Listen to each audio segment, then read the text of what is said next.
Goeienaand en welkom by ons aandgesprekke vanuit die skepping van die Here en sy woord. Soos met baie ander metafore sny die beeld van die wind en die werk van die Here soos 'n tweesnydende swaard. Aan die een kant is wind 'n teken van die genadige teenwoordigheid van die Here. Hy ontmoet sy mense na sy beeld geskep in die paradys in die aandwindjie om in gemeenskap met hulle te verkeer. Hy stuur 'n sterk oostewind om die Rietsee oop te kloof en droog te lê, sodat die volk daardeur kan trek. Eksodus 14. Hy stuur 'n stormwind om Elia in die hemel op te neem. Die Here praat met Job vanuit stormwinde. Aan die ander kant word stormwind in die Bybel in verband gebring met die oordeele van God.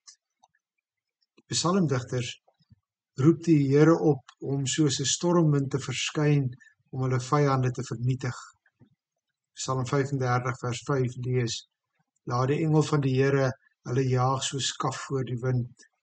Psalm 83 vers 14: My God maak tolbosse van hulle, stoppels in die wind, 'n bos wat in vuur verteer word, berge wat in vlamme verbrand, jaag hulle met 'n stormwind, slaan hulle uit mekaar met 'n orkaan, laat hulle met skande daarvan afkom, dan sal hulle weet dat U die Here is. Die Here self stuur sy profeet Jeremia met die volgende boodskap na sy volk. Jeremia 13 vers 24. Ek sal julle verstrooi soos kaf wat verby waai in die woestynwind. Dit is jou lot, jou deel wat ek vir jou afgemeet het, sê die Here, vir jou wat my vergeet het, wat op leuns vertrou het. Ons mense is magteloos teen stormwinde. Soveel te meer as jy in 'n Bedouin tentjie in die Semo-woestyn woon. Die wind kan verwoestend en vernietigend wees.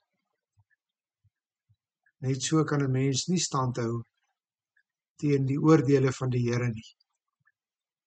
Ons is om die woorde van Job te gebruik, soos kaf voor die wind en soos stoppels wat voor 'n stormwind weggewaai word.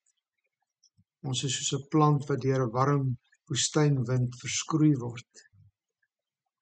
Ons kan nie bestaan teen die stormwinde van God se regverdige oordeel nie. Ek het by 'n blinde vriend van my geleer om die wind te beleef. Hy kon nie die wind sien nie, maar hy kan dit voel. Gaan staan daarom 'n slag in die wind, laat dit jou aanraak. Laat toe dat dit jou hare deur mekaar waai en ervaar hoe jy dit voel en dit hoor.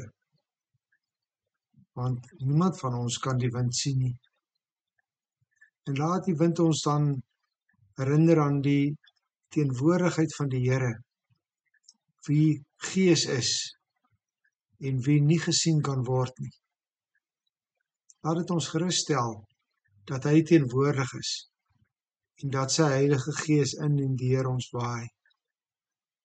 Maar as dit stormwind word, gaan soek liewer skuiling, want niemand is bestand daarteen nie. En net so kan ons nie bly staan teen die stormwinde van die verdiende oordeele van die Here nie. Genadiglik weet ons waar om skuiling te vind. Dit is by Jesus Christus, wat die toorn van God ook oor ons sonde gedra het.